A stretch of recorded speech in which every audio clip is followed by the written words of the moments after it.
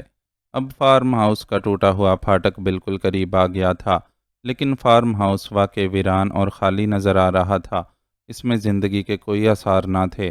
چوہان اور نعمانی ایک ہوٹل میں کھانا کھانے کے بعد ویسے ہی لانگ ڈرائیو کا لطف لینے کے لیے ادھر نکل آئے تھے، کیونکہ آج کل ایکس 2 کی طرف سے مسلسل خاموشی تھی۔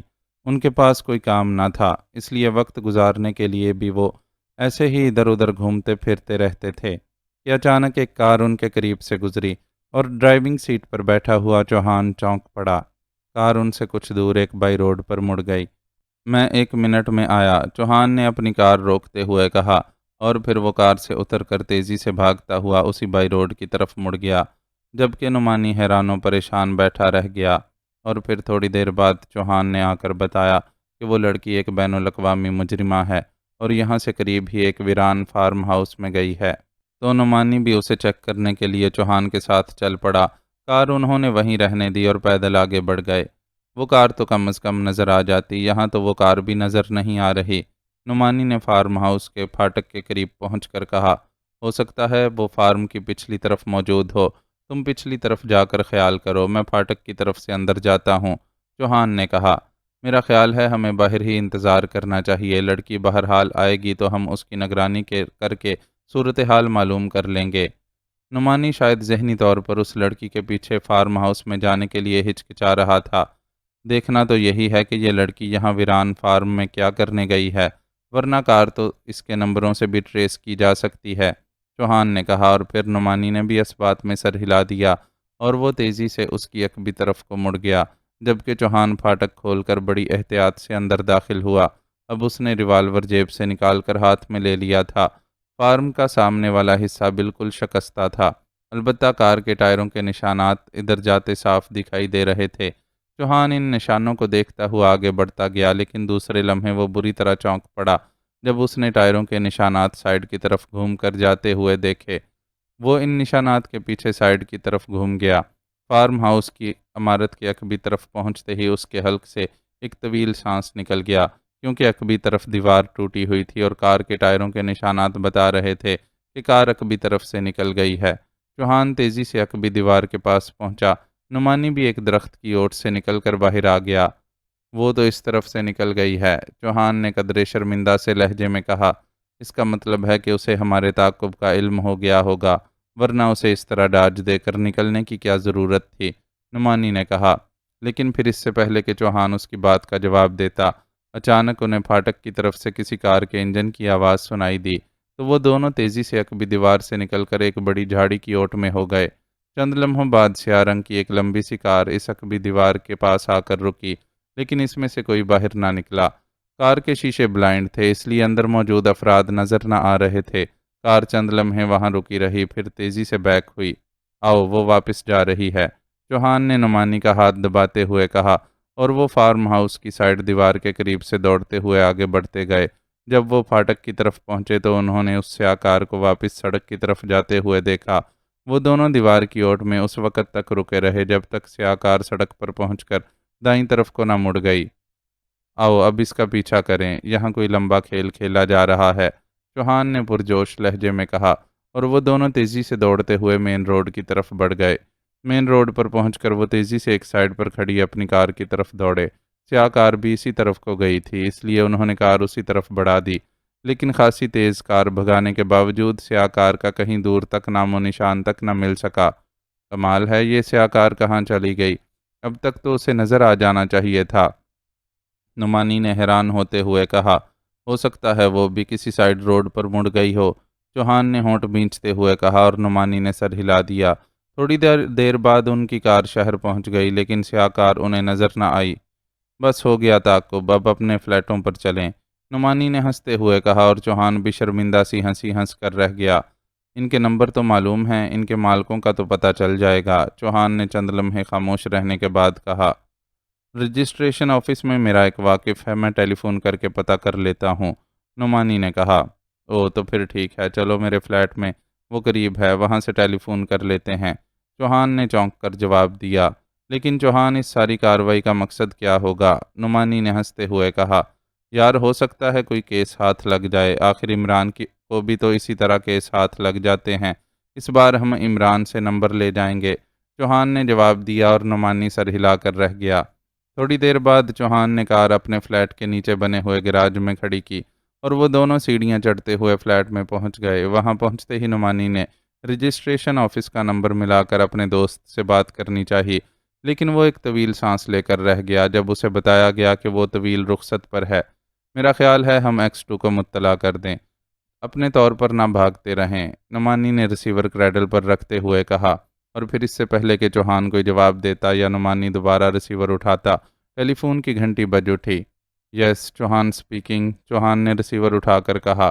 کیونکہ فلیٹ اسی کا تھا اس لیے ظاہر ہے آنے والے فون کو اسی نے اٹینڈ کرنا تھا۔ میں ریڈ ٹی بول رہا ہوں، اگر تم دونوں کا تعلق انٹیلیجنس سے ہے تو سپرنٹینڈنٹ فیاض کو بتا دینا کہ کل صبح ہونے سے پہلے پہلے ایک اور عہدیدار کو بطور وارننگ قتل کر دیا جائے گا۔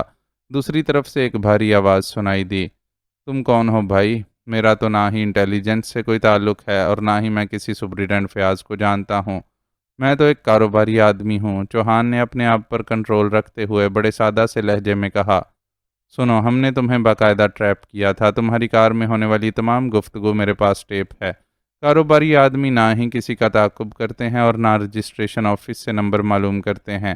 پھر تم نے اپنی گفتگو میں عمران کا حوالہ دیا ہے اور میں جانتا ہوں کہ عمران انٹیلیجنس کے سپرنٹینڈنٹ فیاض کا دوست ہے۔ اگر میں چاہتا تو راستے میں ہی تمہیں تمہاری کار سمیت تباہ کر سکتا تھا، لیکن میں فی الحال صرف وارننگ دے رہا ہوں، ریڈ ٹی نے کہا، اور اس کے ساتھ ہی رابطہ ختم ہو گیا۔ اسے میرے فون نمبر کا کیسے علم ہو گیا؟ چوہان نے ریسیور رکھتے ہوئے حیران ہو کر کہا، تم X2 سے بات نہ کرنا، ہو سکتا ہے اس نے فون ٹیپ کر لیا ہو۔ عمران سے بات کر لیتے ہیں، یہ تو پہلے سے ہی چکر چل رہا ہے، نعمانی نے کہا۔ لیکن اس چکر میں ہم کیسے فٹ ہو گئے کہ انہیں ہمیں ٹریپ کرنے کی آخر کیا ضرورت تھی؟ چوہان کے لہجے میں ابھی تک حیرت تھی، لیکن نعمانی نے ہاتھ بڑھا کر ریسیور اٹھایا اور پھر عمران کے نمبر ڈائل کرنے شروع کر دیے۔ سلیمان بول رہا ہوں۔ ایک دو بار گھنٹی بجنے کے بعد دوسری طرف سے ریسیور اٹھا لیا گیا اور سلیمان کی آواز سنائی دی، میں نعمانی بول رہا ہوں سلیمان، عمران صاحب موجود ہیں؟ نعمانی نے کہا، موجود تو نہیں ہیں۔ او ہاں، وہ آ گئے ہیں، بات کر لیجئے، سلیمان نے کہا، اور چند لمحوں بعد عمران کی آواز ریسیور سے ابھری، مان تو نہیں گئی کہیں؟ عمران نے چہکتے ہوئے کہا، کون مان گئی عمران صاحب؟ میں نعمانی بول رہا ہوں، نعمانی نے حیرت بھرے لہجے میں کہا۔ اچھا، اب تک نہ مانی ہے، عمران نے اسی لہجے میں کہا، اور اب نعمانی اس کا مطلب سمجھ گیا کہ وہ اس کے نام نعمانی پر فکرہ کس رہا ہے۔ مانے گی تو آپ کے لیے عمران صاحب، اگر مانی ہم تو ہمیشہ ہی نعمانی رہیں گے، نعمانی نے مسکراتے ہوئے جواب دیا، اور دوسری طرف سے عمران کا کہا سنائی دیا۔ اس کا مطلب تھا کہ عمران نے اس کے فکرے کا واقعی لطف لیا ہے۔ یار منوا ہی دو، اب کب تک میں گوارا رہ رہ کر سلیمان کی ماش کی دال پر گزارا کرتا رہوں گا؟ عمران نے کہا، اور نعمانی ہنس پڑا۔ شکر کریں کہ ماش کی دال تو مل رہی ہے، جولیا کو تو وہ بھی پکانی نہیں آتی، نعمانی نے کہا۔ اچھا، پھر تو نہ ہی مانے تو اچھا ہے، میں نے تو سوچا تھا کہ چلو سلیمان کی تنخواہ بچ جائے گی، عمران نے کہا، اور نعمانی ہنسنے لگا۔ عمران صاحب، آپ کے لیے ایک پیغام ہے، نعمانی نے اصل بات پر آتے ہوئے کہا۔ پیغام میرے لیے؟ واہ، اب سیکرٹ سروس نے یہ دھندا شروع کر دیا ہے، یعنی یہ رشتے کرانے کا۔ بولو کیسی ہے؟ ماش کی دال تو پکا ہی لیتی ہوگی، عمران نے کہا۔ ماش کی دال کا تو پتہ نہیں، فی الحال تو سرخ چائے کا سلسلہ ہے، نعمانی نے ہنستے ہوئے کہا۔ سرخ چائے؟ اچھا، تو کہیں وہ بیماری ریڈ ٹی تو تم سے نہیں ٹکرا گئی؟ میں نے 1000 بار کہا ہے کہ میں گرین ٹی تو پسند کر سکتا ہوں، لیکن یہ سرخ رنگ تو خطرے کا نشان ہے، اور تم جانتے ہو کہ خطرے سے تو میری جان جاتی ہے، عمران نے کہا۔ تو اس کا مطلب ہے کہ آپ ریڈ ٹی سے پہلے سے واقف ہیں، نعمانی نے سنجیدہ ہوتے ہوئے کہا۔ کہاں واقف ہوں، میں نے تو سلیمان سے بھی پوچھا ہے، لیکن وہ بھی قسمیں کھاتا ہے کہ چاہے پکانے میں ڈاکٹریٹ کی ڈگری ہی کیوں نہ لے لی جائے، ریڈ ٹی نہیں پکائی جا سکتی۔ عمران نے جواب دیا، پہلے میری بات سن لیں، اس کے بعد فیصلہ آپ نے کرنا ہے کہ ریڈ ٹی پکتی ہے یا نہیں، نعمانی نے مسکراتے ہوئے کہا، اور پھر اس نے لڑکی کے تعاقب سے لے کر ریڈ ٹی کے فون آنے تک ساری تفصیلات بتا دیں۔ چوہان کو ذرا فون دینا، اس کی یادداشت لڑکیوں کے بارے میں کچھ ضرورت سے زیادہ ہی تیز لگتی ہے، عمران نے کہا، اور نعمانی نے ہنستے ہوئے ریسیور چوہان کی طرف بڑھا دیا۔ عمران صاحب، وہ لڑکی ویسٹرن کارمن والے کیس میں سامنے آئی تھی، صرف ایک دو بار، اس کے بعد غائب ہو گئی تھی۔ چوہان نے مسکراتے ہوئے کہا۔ وہ چونکہ پاس بیٹھا ساری باتیں سن رہا تھا، اس لیے اس نے ریسیور لیتے ہی کہا، اس کا حلیہ تو بتا دو۔ عمران نے پوچھا اور جواب میں چوہان نے تفصیل سے اس لڑکی کا حلیہ بتا دیا۔ میں سمجھ گیا، اس لڑکی کا نام لوسیانا ہے۔ چلو، تمہاری ایک صلاحیت کا تو پتہ چل گیا کہ کسی لڑکی کے بارے میں تفصیلات معلوم کرنی ہو تو تمہیں فون کر لیا جائے، انسائکلوپیڈیا آف وومین کو، عمران نے کہا اور چوہان کہا مار کر ہنس پڑا۔ اب ایسی بھی کوئی بات نہیں عمران صاحب، بس اتفاق ہی ہے کہ اس لڑکی کو دیکھتے ہی مجھے یاد آ گیا تھا، چوہان نے ہنستے ہوئے کہا۔ سواروں کے ساتھ یہی تو ٹریجڈی ہے کہ لڑکیوں کو دیکھتے ہی ان کی یادداشت ضرورت سے زیادہ تیز ہو جاتی ہے۔ بہرحال یہ ریڈ ٹی والا ہماری سروس کا کیس نہیں ہے، انٹیلیجنس کا مسئلہ ہے، وہ سپرنٹینڈنٹ فیاض خود ہی نمٹتا رہے گا، تمہیں فکر کرنے کی ضرورت نہیں، عمران نے کہا۔ تو پھر X2 کو فون نہ کیا جائے، چوہان نے کہا۔ کر لو بھائی، آخر تم نے لڑکی دیکھی ہے، کوئی مذاق تو نہیں، میں کون ہوتا ہوں تمہیں روکنے والا، عمران نے کہا اور اس کے ساتھ ہی رابطہ ختم ہو گیا۔ عمران ریڈ ٹی کے بارے میں لازماً جانتا ہے، لیکن اس نے شاید اس لیے ہمیں روک دیا ہے کہ ہم کریڈٹ نہ لے جائیں، میرے خیال میں ہمیں X2 سے بات کر لینی چاہیے، چوہان نے کہا، اور نعمانی کی طرف سے کوئی جواب نہ ملنے پر اس نے کریڈل دبایا اور X2 کے نمبر ڈائل کرنے شروع کر دیے، لیکن دوسری طرف سے مشینی آواز ابھری کہ پیغام ریکارڈ کرا دیجئے۔ اس کا مطلب تھا کہ X2 فون پر موجود نہیں ہے۔ چنانچہ چوہان نے شروع سے لے کر آخر تک ساری تفصیلات اور پھر عمران کو فون کرنے اور اس سے ہونے والی بات چیت بھی ریکارڈ کرا دی اور ریسیور رکھ دیا۔ ویسے میں اپنے طور پر اس لڑکی کو ضرور تلاش کروں گا، چوہان نے ریسیور رکھتے ہوئے طویل سانس لے کر کہا۔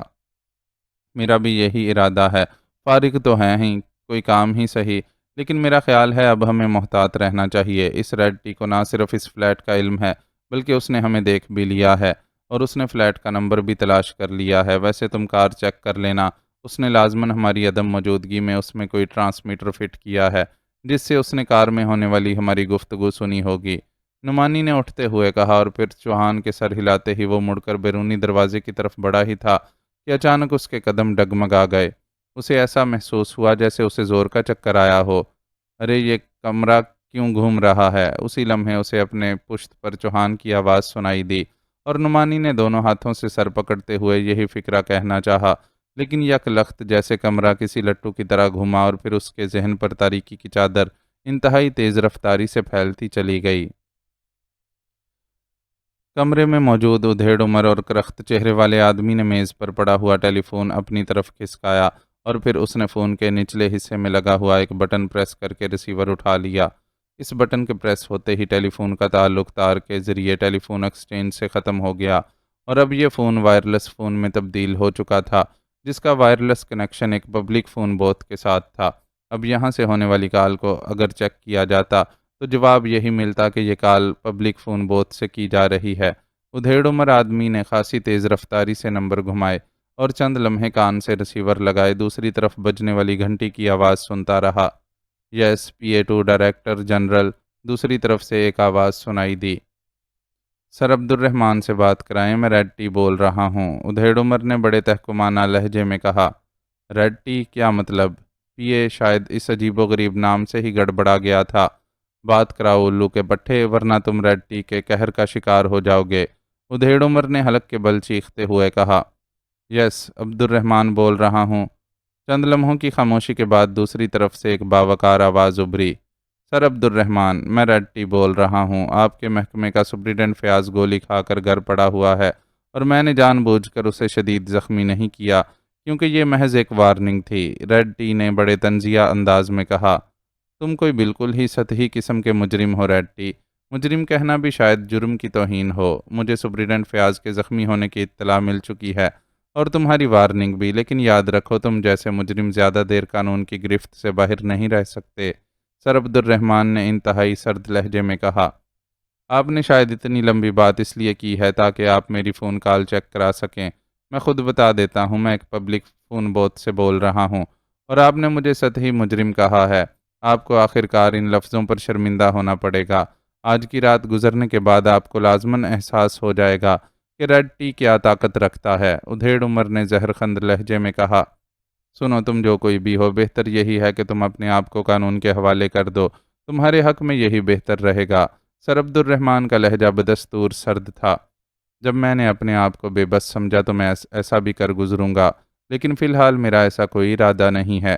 ادھیڑ عمر نے طنزیہ انداز میں ہنستے ہوئے کہا، تم چاہتے کیا ہو؟ کیا تم صرف قتل و غارت چاہتے ہو؟ نفسیاتی مریض ہو؟ سر عبد الرحمن نے پوچھا۔ آپ نے اچھا سوال کیا ہے سر عبد الرحمن۔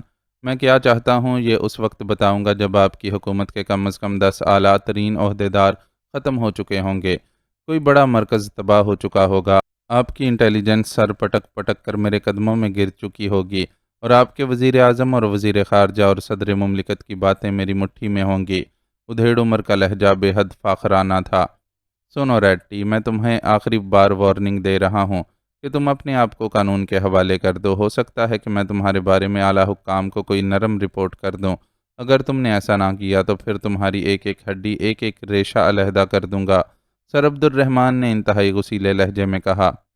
اچھا، واہ کیا انداز ہے! آپ کو تو سینٹرل انٹیلیجنس کا ڈائریکٹر جنرل ہونے کے بجائے قصاب ہونا چاہیے تھا۔ بہرحال صبح آپ کو علم ہو جائے گا کہ ریڈی کیا حیثیت رکھتا ہے۔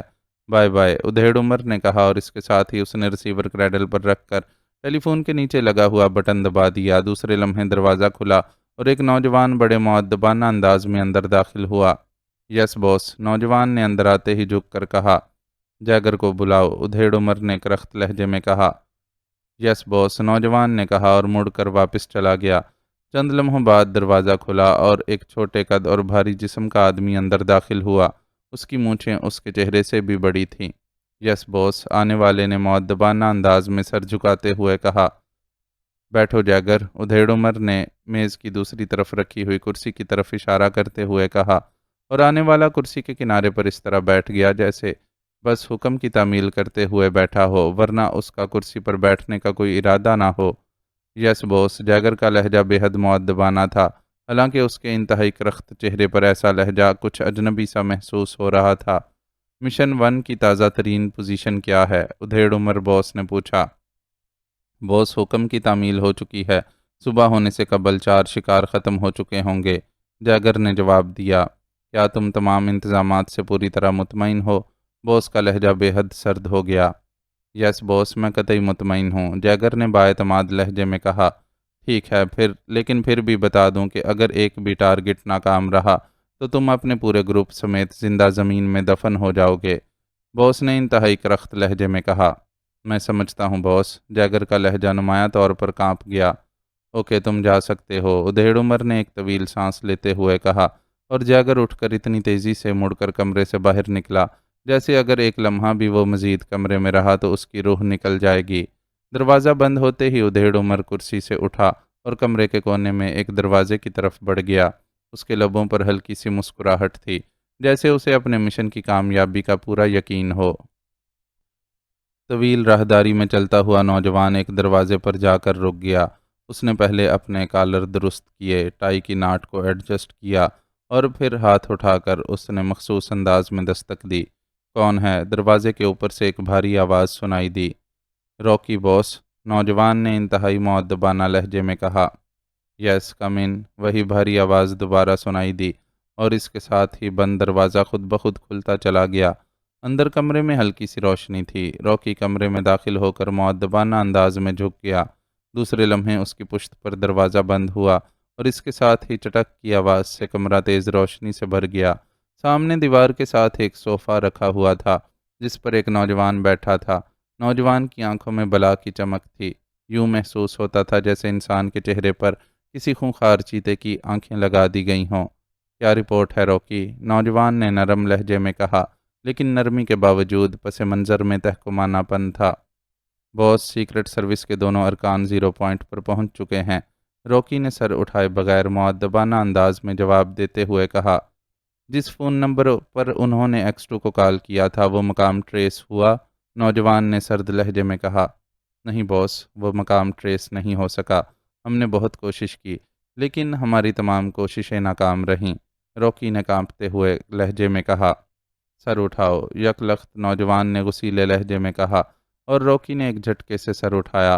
پھر جیسے ہی اس کی نظریں نوجوان کی آنکھوں سے ملیں اس کے جسم کو ایک زوردار جھٹکا لگا اور دوسرے لمحے وہ پورے جسم سے بری طرح کانپنے لگا۔ باس رحم کیجیے۔ باس ہم نے پوری کوشش کی باس، نوجوان نے انتہائی خوفزدہ لہجے میں ہکلاتے ہوئے کہا، اور باس نے ایک جھٹکے سے اپنا چہرہ ایک طرف ہٹا لیا۔ چند لمحوں بعد اس نے چہرہ دوبارہ روکی کی طرف کیا تو اس کی آنکھیں عام انسانوں جیسی تھیں۔ بیٹھ جاؤ، باس نے نرم لہجے میں کہا، اور کانپتا ہوا روکی آگے بڑھا اور باس کے سامنے رکھے ہوئے صوفے پر مؤدبانہ انداز میں بیٹھ گیا۔ اس کے چہرے پر شدید خوف کے تاثرات بدستور موجود تھے۔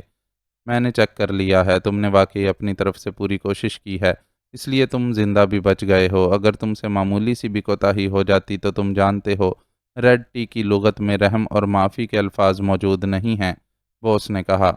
میں جانتا ہوں باس، روکی نے سر ہلاتے ہوئے جواب دیا۔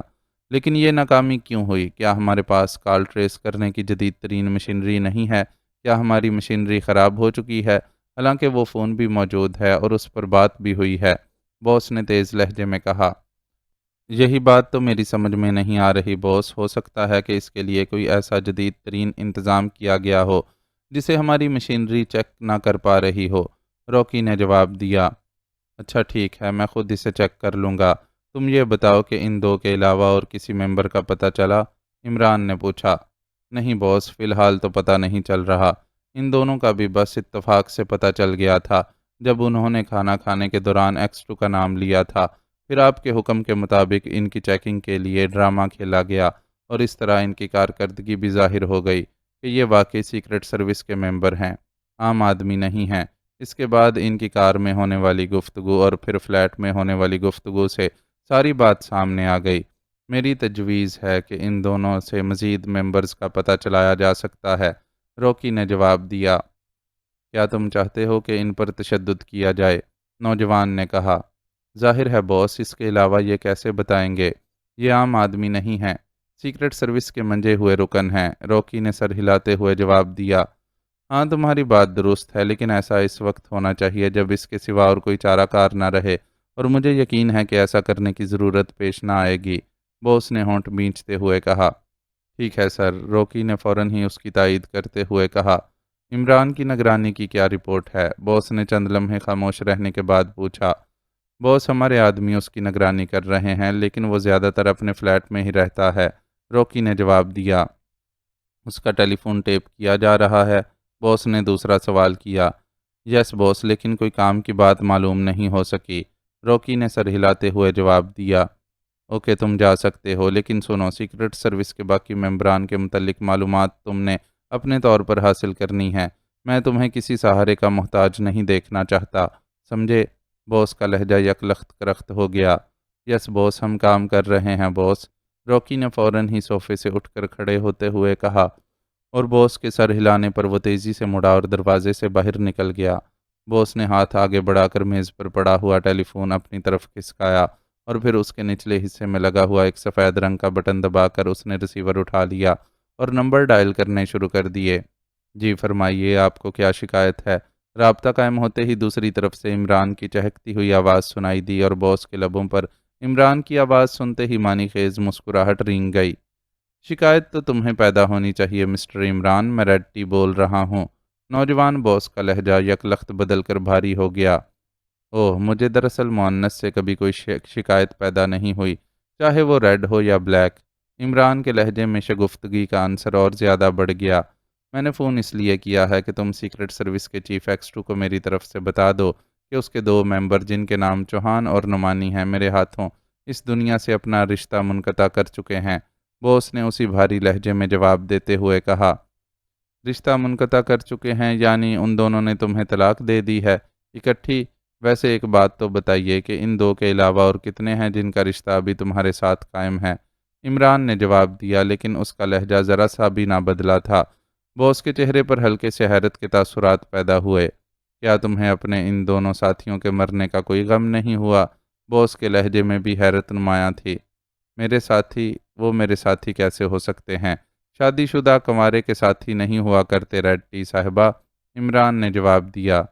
شادی شدہ؟ تو کیا یہ دونوں شادی شدہ تھے؟ باس نے چونک چونک کر پوچھا۔ اس نے صاحبہ وغیرہ پر توجہ ہی نہ دی تھی۔ تم خود ہی تو بتا رہی ہو کہ تمہارے ساتھ رشتہ منقطع ہو گیا۔ ظاہر ہے رشتہ تھا تو منقطع ہوا، اپنا تو رشتہ ہی قائم نہیں ہوا۔ ویسے ایک بات ہے، مجھے بیوہ سے رشتہ قائم کرنے میں بھی کوئی اعتراض نہیں ہے، عمران نے چہکتے ہوئے کہا۔ تمہاری زبان کچھ ضرورت سے زیادہ ہی تیز چلتی ہے، لیکن وہ وقت جلد آ سکتا ہے جب یہ زبان ہمیشہ کے لیے خاموش ہو جائے گی۔ ابھی میں صرف تمہیں چیک کر رہا ہوں کہ تمہارا تعلق سیکرٹ سروس سے ہے یا نہیں۔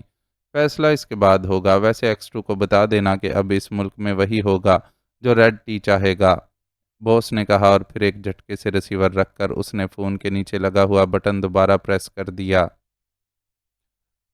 سیاہ رنگ کی کار اندھیرے کا جز بنی خاصی تیز رفتاری سے دارالحکومت سے باہر بنے ہوئے ایٹامک پاور ہاؤس کی طرف جانے والی سڑک پر دوڑی جا رہی تھی۔ اسٹیئرنگ پر بیٹھے ہوئے آدمی کے سر اور داڑھی کے بال برف کی طرح سفید تھے اور چہرے پر جھریوں کا جال سا بچھا ہوا تھا، لیکن اس کا جسم خاصا مضبوط اور توانا لگ رہا تھا۔ کار میں اس بوڑھے کے علاوہ 4 مزید افراد تھے۔ ان میں سے ایک تو سائیڈ پر بیٹھا ہوا تھا جبکہ باقی 3 پچھلی سیٹ پر موجود تھے۔ ان چاروں نے سیاہ رنگ کے چست لباس پہنے ہوئے تھے، جبکہ اس بوڑھے کے جسم پر گرے رنگ کا 3 پیس سوٹ تھا۔ تم پوری طرح تیار ہو مارٹن؟ بوڑھے نے بھاری آواز میں ساتھ بیٹھے ہوئے نوجوان سے پوچھا۔ یس باس، ہم پوری طرح تیار ہیں، مارٹن نے انتہائی مؤدبانہ لہجے میں جواب دیتے ہوئے کہا۔ پاور ہاؤس کا حفاظتی نظام چیک کر لیا ہے؟ بوڑھے باس نے پوچھا۔ یس باس، میرے پاس اس حفاظتی نظام کی مکمل تفصیلات موجود ہیں، اور میں نے اپنا منصوبہ ان معلومات کے مطابق ترتیب دیا ہے، مارٹن نے جواب دیا۔ ناکامی کا کتنے فیصد امکان ہے؟ بوڑھے نے سخت لہجے میں پوچھا۔ 1% بھی نہیں ہے باس، مارٹن نے فوراً ہی جواب دیا۔ گڈ، مجھے اسی جواب کی توقع تھی، بوڑھے نے نرم لہجے میں کہا، اور پھر اس نے ایک موڑ کاٹتے ہی کار کی رفتار آہستہ کر دی، کیونکہ دور سے چمکتی ہوئی روشنیاں ظاہر کر رہی تھیں کہ ایٹامک پاور ہاؤس قریب آ چکا ہے، اور روشنیوں کا پھیلاؤ بتا رہا تھا کہ یہ بجلی گھر خاصے وسیع رقبے میں پھیلا ہوا ہے۔ بوڑھے باس نے ایک فرلانگ اور کار آگے بڑھانے کے بعد اسے یکلخت دائیں طرف موڑتے ہوئے ایک کچے راستے پر اتار دیا، اور کار ہچکولے کھاتی ہوئی آگے بڑھتی چلی گئی۔ کار کی تمام بتیاں بجھی ہوئی تھیں، اس لیے گہرے اندھیرے میں بس وہ حرکت کرتا ہوا ایک سایہ ہی محسوس ہو رہی تھی۔ کافی آگے جانے کے بعد بوڑھے نے کار ایک بار پھر موڑی، اور اب کار کا رخ بجلی گھر کی طرف تھا۔ یہ بجلی گھر کی سائڈ تھی۔ کچھ دور جانے کے بعد بوڑھے نے کار روک دی اور دروازہ کھول کر نیچے اتر آیا۔ باقی افراد بھی تیزی سے کار سے باہر آ گئے۔ تمہیں معلوم ہے مارٹن کہ تم نے کیا کرنا ہے؟ بوڑھے نے مارٹن سے مخاطب ہو کر پوچھا۔ یس باس، آپ کے احکامات کے مطابق ہم نے صرف پاور ہاؤس کا مغربی حصہ تباہ کرنا ہے اور ریڈ ٹی کے مخصوص کارڈ وہاں پھینک کر واپس آ جانا ہے، مارٹن نے سر ہلاتے ہوئے جواب دیا۔ ٹھیک ہے، میں انہیں فی الحال وارننگ دینا چاہتا ہوں، اور اگر ان لوگوں نے میری بات نہ مانی تو میں یہ پورا ہاؤس بھی تباہ کرا سکتا ہوں، بوڑھے نے اونچے لہجے میں کہا۔ یس باس، آپ درست کہہ رہے ہیں، مارٹن نے جواب دیا۔ اوکے، جاؤ اور کارروائی شروع کرو، میں یہیں تمہارا انتظار کروں گا، بوڑھے نے کہا، اور مارٹن سر ہلاتے ہوئے مڑا اور اس نے کار کے قریب کھڑے تینوں افراد کو مخصوص انداز میں اشارہ کیا تو وہ تیزی سے کار کی ڈگی کی طرف بڑھے۔ ڈگی کھول کر انہوں نے سیاہ رنگ کے بیگ باہر نکالے اور انہیں اپنی پشت پر لاد کر وہ مارٹن کی رہنمائی میں تیزی سے پاور ہاؤس کی طرف بڑھنے لگے۔ چند لمحوں بعد وہ گہرے اندھیرے میں گم ہو گئے۔ بوڑھا باس جلدی سے واپس ڈرائیونگ سیٹ پر بیٹھا اور اس نے سیٹ کے نیچے ہاتھ ڈال کر ایک چھوٹا سا باکس باہر کھینچا اور اسے کھول کر اس میں سے ایک چکور ڈبہ نکال کر اسے ڈیش بورڈ کے اوپر اس طرح رکھ دیا کہ اس کا سامنے کا رخ بوڑھے کی طرف ہی تھا۔ ڈبے کے نچلے حصے میں ایک قطار کی صورت میں چھوٹے چھوٹے بٹن لگے ہوئے تھے۔ بوڑھے نے دائیں طرف موجود یکے بعد دیگرے 3 بٹن دبائے تو ڈبے کا سامنے کا حصہ کسی سکرین کی طرح روشن ہو گیا، اور پہلے تو اس پر آڑی ترچھی لکیریں سی ابھر کر مٹتی رہیں، پھر ایک دھماکے سے اس پر ایک منظر ابھر آیا۔ اب سکرین پر مارٹن اور اس کے 4 ساتھی ایک قطار کی صورت میں آگے بڑھتے ہوئے دکھائی دے رہے تھے، اور ان کے ارد گرد کا خاصا علاقہ بھی سکرین پر واضح طور پر نظر آ رہا تھا۔ وہ چاروں زمین پر جھکے آگے بڑھ رہے تھے اور ان سے کچھ ہی فاصلے پر خاردار تار کی باڑ نظر آ رہی تھی۔ مارٹن سب سے آگے تھا۔ خاردار تار کے پاس پہنچ کر وہ چاروں رک گئے۔ خاردار تار تقریباً 15 فٹ بلندی تک بنی ہوئی تھی اور ان کے اوپر کے حصے پر یہ تار ایک گچھے کی صورت میں لپٹی ہوئی تھی، اس طرح اوپر سے چھلانگ لگا کر اسے کراس نہ کیا جا سکتا تھا۔ مارٹن نے اپنے پیچھے آنے والے ایک نوجوان کو اشارہ کیا تو اس نے پشت پر لدے ہوئے تھیلے میں ہاتھ ڈالا اور دوسرے لمحے اس کے ہاتھ میں ایک چھوٹی سی مشین تھی جس کے ساتھ دو لمبی لمبی تاریں لٹک رہی تھیں۔ اس نے وہ مشین مارٹن کی طرف بڑھا دی۔ مارٹن نے مشین تاروں کے سامنے زمین پر رکھی اور پھر اس پر لگے ہوئے بٹن پریس کیے اور ایک تار کا سرا اس نے خاردار تار کو سنبھالے ہوئے لکڑی کے کھمبے کے ساتھ ہک کر دیا اور پھر مشین کی دوسری طرف موجود تار کا سرا اس نے دوسرے کھمبے کے ساتھ ہک کیا اور پھر اس نے مشین کے دو اور بٹن دبا دیے۔ اس کے بعد مارٹن نے جیب سے ایک وائر کٹر نکالا اور بڑے اطمینان سے اس نے ان دونوں کھمبوں کے درمیان تاروں کو کاٹنا شروع کر دیا۔ بوڑھے کے لبوں پر ہلکی سی مسکراہٹ دوڑنے لگی کیونکہ اسے معلوم تھا کہ حفاظتی انتظامات کے طور پر ان خاردار تاروں میں بجلی کا طاقتور کرنٹ دوڑ رہا تھا اور اگر ویسے کوئی اسے ہاتھ لگاتا یا وائر کٹر سے اسے کاٹنے کی کوشش کرتا تو سرکل ٹوٹ جانے کی وجہ سے سیکیورٹی آفس میں خطرے کی گھنٹی بھی بج اٹھتی اور تار کو ہاتھ لگانے والا بھی طاقتور کرنٹ کی وجہ سے ہلاک ہو جاتا۔ لیکن اس مشین کی وجہ سے کرنٹ کا سرکل دونوں ستونوں کے درمیان موجود خاردار تاروں میں سے دوڑنے کی بجائے اس مشین کی تاروں میں سے ہو کر دوسرے ستون تک چلا گیا تھا۔ اس طرح سرکل بھی قائم رہا اور خاردار تاریں بھی عام تاروں میں تبدیل ہو گئیں جنہیں آسانی سے کاٹا جا سکتا تھا۔ مارٹن نے دیکھتے ہی دیکھتے تاریں کاٹ دیں اور اب وہاں اتنا خلا بن گیا کہ وہ آسانی سے اسے کراس کر سکتا تھا۔ چنانچہ وہ چاروں اس خلا سے گزر کر آگے بڑھ گئے جبکہ مشین ویسے ہی وہاں موجود رہی۔ احاطے میں رینگتے ہوئے وہ چاروں تیزی سے آگے بڑھتے چلے گئے۔ اسی لمحے ایک سائرن بجاتی ہوئی جیپ دور سے بوڑھے کو مارٹن اور اس کے ساتھیوں کی طرف بڑھتی ہوئی دکھائی دی تو بوڑھا چونک پڑا۔ اس نے جلدی سے ڈبے کا ایک اور بٹن دبا دیا۔ مارٹن ہوشیار ہو جاؤ، ایک جیپ بائیں طرف سے تمہاری طرف آ رہی ہے، بوڑھے نے تیز لہجے میں کہا۔ یس باس، میں نے چیک کر لیا ہے، یہ ان کا معمول کا راؤنڈ ہے، آپ دیکھیں میں کیا کرتا ہوں۔ مارٹن کی آواز ڈبے میں سے سنائی دی اور اس کے ساتھ ہی وہ چاروں زمین کے ساتھ جیسے چپک سے گئے۔ جیپ خاصی تیز رفتاری سے اسی طرف آ رہی تھی جہاں یہ چاروں موجود تھے۔ اس کی ہیڈ لائٹس روشن تھیں اور جیپ کے اوپر نیلے رنگ کی موونگ لائٹ جل رہی تھی۔ بوڑھا باس خاموش بیٹھا دیکھ رہا تھا اور پھر جیسے ہی وہ جیپ مارٹن اور اس کے ساتھیوں کے قریب پہنچی، مارٹن یک لخت ہاتھ اٹھائے تیزی سے سڑک کے درمیان میں پہنچ گیا۔ اس کا رخ جیپ کی طرف ہی تھا۔ دوسرے لمحے جیپ کے ٹائر یک لخت چڑھائے اور جیپ بالکل مارٹن کے قریب آ کر رک گئی۔ جیپ کے رکتے ہی اس میں سے دو مسلح افراد اچھل کر نیچے آئے۔ ان کے ہاتھوں میں مشین گنیں تھیں۔ وہ مشین گنیں اٹھائے جیسے ہی مارٹن کی طرف بڑھے، مارٹن کے دو ساتھی یک لخت و قابوں کی طرح اپنی جگہ سے اچھلے اور دونوں مسلح افراد کو چھاپ کر زمین پر گر گئے، جبکہ مارٹن اور اس کا چوتھا ساتھی تیزی سے جیپ میں سوار ہو گئے۔ مارٹن نے ڈرائیور کو دوسری طرف سے نیچے کھینچ لیا اور جیپ میں شاید وہی تین افراد تھے، کیونکہ مارٹن کا چوتھا ساتھی جو جیپ پر چڑھا تو تیزی سے باہر آ گیا۔ مسلح افراد اور ڈرائیور صرف چند لمحے مارٹن اور اس کے ساتھیوں کے ساتھ گتھم گتھا ہوتے نظر آئے، پھر وہ ساکت ہو گئے۔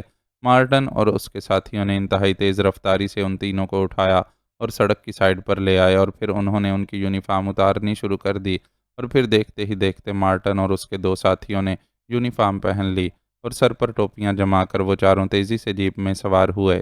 دوسرے لمحے جیپ مڑی اور تیزی سے پاور ہاؤس کے مغربی حصے کی طرف بڑھنے لگی۔ پاور ہاؤس کا مغربی حصہ مین پاور ہاؤس سے قدرے ہٹ کر بنا ہوا تھا۔ اس کا براہ راست تعلق مین پاور ہاؤس سے نہ تھا، بلکہ اس میں ایسی مشینری نصب تھی کہ جو ہنگامی صورتحال میں پاور ہاؤس کو کور کر سکتی تھی۔ جیپ اسی حصے کی طرف بڑھی جا رہی تھی۔ ڈرائیونگ سیٹ پر مارٹن خود تھا، اس کے ساتھ اس کا ایک ساتھی یونیفارم پہنے مشین گن اٹھائے بیٹھا ہوا تھا، جبکہ باقی دو ساتھی پچھلی سیٹ پر تھے۔ جیپ خاصی تیز رفتاری سے مغربی حصے کی خاصی بڑی عمارت کی طرف بڑھی جا رہی تھی۔ اب اس حصے کے باہر مشین گنوں سے مسلح تقریباً 10 افراد پہرا دے رہے تھے اور کئی لوگ عمارت سے اندر اور باہر آ جا رہے تھے۔ مارٹن نے جیپ عمارت کے قریب جا کر روکی اور پھر وہ اپنے ساتھیوں کو اشارہ کرتے ہوئے نیچے اتر آیا۔ اس کے دو ساتھی نیچے اترے تھے جنہوں نے یونیفارمیں پہنی ہوئی تھیں۔ انہوں نے پشت پر لدے ہوئے تھیلے اب ہاتھ میں پکڑے ہوئے تھے۔ وہ تیز تیز قدم اٹھاتے عمارت کی طرف بڑھنے لگے۔ ان تینوں کی ٹوپیاں ان کی آنکھوں پر جھکی ہوئی تھیں۔ وہ تیز تیز قدم اٹھاتے عمارت میں داخل ہو گئے۔ وہاں پہرے پر موجود افراد نے ان کی طرف توجہ ہی نہ کی تھی۔ مارٹن اور اس کے ساتھی ایک راہداری میں سے گزرتے ہوئے یک لخت ایک دروازے میں مڑ کر داخل ہوئے۔ یہ ایک بڑا سا ہال تھا جس کے عین درمیان میں ایک بہت بڑی مشین موجود تھی۔ اس مشین نے پورے ہال کو گھیر رکھا تھا اندر داخل ہوتے ہی مارٹن نے یکلخت اپنا ہاتھ اونچا کیا تو اس کے ساتھیوں نے بجلی کی سی تیزی سے ہاتھ میں پکڑے ہوئے تھیلے اس مشین کے عین اوپر اچھال دیے اور وہ تیزی سے واپس دروازے کی طرف مڑے۔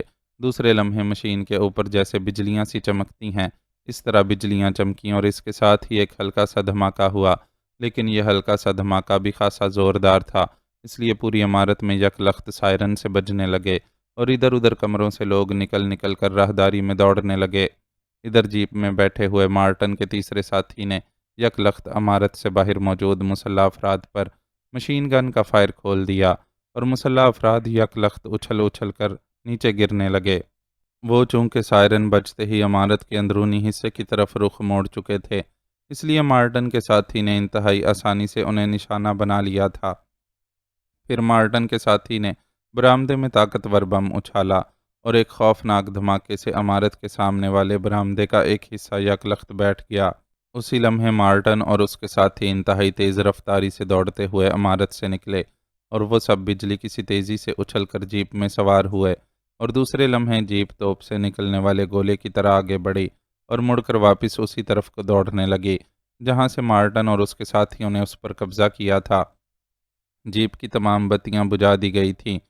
ابھی جیپ اس جگہ تک پہنچی بھی نہ تھی کہ یکلخت عمارت میں سے اس طرح شعلوں کا ایک مینار سا نکل کر آسمان کی طرف بلند ہوا جیسے کوئی خوفناک آتش فشاں یکلخت پھٹ پڑا ہو، اور اس کے بعد اس قدر خوفناک دھماکہ ہوا کہ ڈبے میں سے نکلنے والی آواز کے علاوہ بھی دھماکے کی خوفناک آواز بوڑھے باس کی کار تک پہنچی۔ اس آواز میں اس قدر قوت تھی کہ کار تھر تھرا کر رہ گئی۔ سکرین پر نظر آنے والی جیپ دھماکے کے ساتھ ہی ایک جھٹکے سے دائیں طرف کو مڑ گئی اور ایک لمحے کے لیے تو ایسا محسوس ہوا جیسے وہ الٹ جائے گی، لیکن دوسرے لمحے وہ سنبھل گئی اور اب اس کا رخ خاردار تاروں والی باڑ کے اس حصے کی طرف تھا جہاں تاروں میں خلا تھا۔ خلا سے کچھ دور پہلے جیپ رکی اور اس میں سے مارٹن کے 3 ساتھی اچھل کر باہر نکلے اور جیپ تیزی سے آگے بڑھی اور پھر کچھ دور جا کر رک گئی۔ اس کے ساتھ ہی مارٹن اس میں سے نکلا اور خرگوش کے سے انداز میں انتہائی تیز رفتاری سے دوڑتا ہوا اپنے ساتھیوں کی طرف بڑھا جو اب اس خلا کو پار کر کے زمین پر لیٹ گئے تھے۔ مارٹن نے اس خلا کو پار کیا اور پھر وہ مشین پر جھک گیا۔ اس نے جلدی سے اس کے بٹن پریس کیے اور پھر ستونوں سے ہک ہوئی اس کی تاروں کو علیحدہ کر کے وہ مشین اٹھائے تیزی سے واپس کار کی طرف دوڑنے لگا۔ اب سرکل ٹوٹنے کی وجہ سے پورے پاور ہاؤس میں خطرے کے سائرن بج اٹھے ہوں گے، بوڑھے باس نے ہونٹ بھینچتے ہوئے کہا، اور ساتھ ہی اس نے ڈیش بورڈ پر رکھے ہوئے ڈبے کے بٹن آف کیے اور اس ڈبے کو اٹھا کر اپنی سیٹ کے نیچے کھسکا دیا۔ اب مارٹن اور اس کے ساتھی کار کی طرف آتے ہوئے دکھائی دے رہے تھے۔ بوڑھے نے کار کا انجن سٹارٹ کر دیا۔ دوسرے لمحے مارٹن اور اس کے ساتھی کار کے قریب پہنچ گئے۔ جلدی بیٹھو، ابھی یہ سارا علاقہ گھیر لیا جائے گا، بوڑھے نے چیخ کر کہا، اور وہ سب بجلی کی سی تیزی سے کار میں سوار ہو گئے اور بوڑھے باس نے تیزی سے کار کو موڑا اور پھر اس نے کار کو پوری رفتار سے دوڑانا شروع کر دیا۔ یونیفارمیں اتار دو، بوڑھے نے کہا، اور مارٹن اور اس کے ساتھیوں نے سر ہلاتے ہوئے بیٹھے بیٹھے یونیفارمیں اتارنی شروع کر دیں۔ یونیفارمیں اتار کر انہوں نے کار سے باہر اچھال دیں۔ اس لباس پر سوٹ پہن لو، ہم مین روڈ پر پہنچنے والے ہیں، بوڑھے نے رفتار کم کرتے ہوئے کہا، اور مارٹن اور اس کے ساتھی تیزی سے سیٹوں کے نیچے موجود باکس میں سے سوٹ نکال نکال کر پہننے میں مصروف ہو گئے۔ وہ ذرا سا اونچا ہو کر پتلون پہنتے اور پھر اس کے اوپر کوٹ پہن لیتے۔ سیاہ لباس کے اوپر ہی وہ سوٹ پہن رہے تھے۔ کوٹ کے ساتھ ہی سفید رنگ کا کپڑا سا پڑا ہوا تھا جس کے سامنے کا حصہ باقاعدہ قمیض کی شکل میں تھا اور کالر کے ساتھ ٹائی تک موجود تھی۔ اس کپڑے کو پتلون کے اندر کر لینے کے بعد وہ باقاعدہ سوٹ میں ملبوس ہو گئے تھے۔ چند لمحوں بعد کار کچی سڑک سے نکل کر مین روڈ پر چڑھ گئی، لیکن جیسے ہی کار نے موڑ کاٹا، بوڑھے نے یکلخت بریک لگا دیے کیونکہ سڑک پر پولیس کی گاڑیاں ترچھی ہو کر کھڑی تھیں اور 10 کے قریب مشین گنوں سے مسلح سپاہی سڑک پر موجود تھے۔ ہوشیار، بوڑھے نے بریک لگاتے ہوئے کہا، اور اس کے ساتھیوں نے سر ہلا دیے۔ بوڑھے کی کار رکتے ہی مسلح سپاہیوں نے آگے بڑھ کر کار کو گھیر لیا۔ آپ باہر آ جائیں، ایک آفیسر نے آگے بڑھ کر کرخت لہجے میں بوڑھے سے مخاطب ہو کر کہا، آپ میرا ریڈ ٹی کارڈ دیکھ لیجئے، اس کے بعد بھی اگر آپ ہمیں باہر آنے کے لیے کہیں گے تو باہر بھی آ جائیں گے۔ بوڑھے نے بڑے مطمئن لہجے میں کہا، میں کہتا ہوں باہر نکل آؤ، کارڈ وغیرہ بعد میں دیکھے جائیں گے۔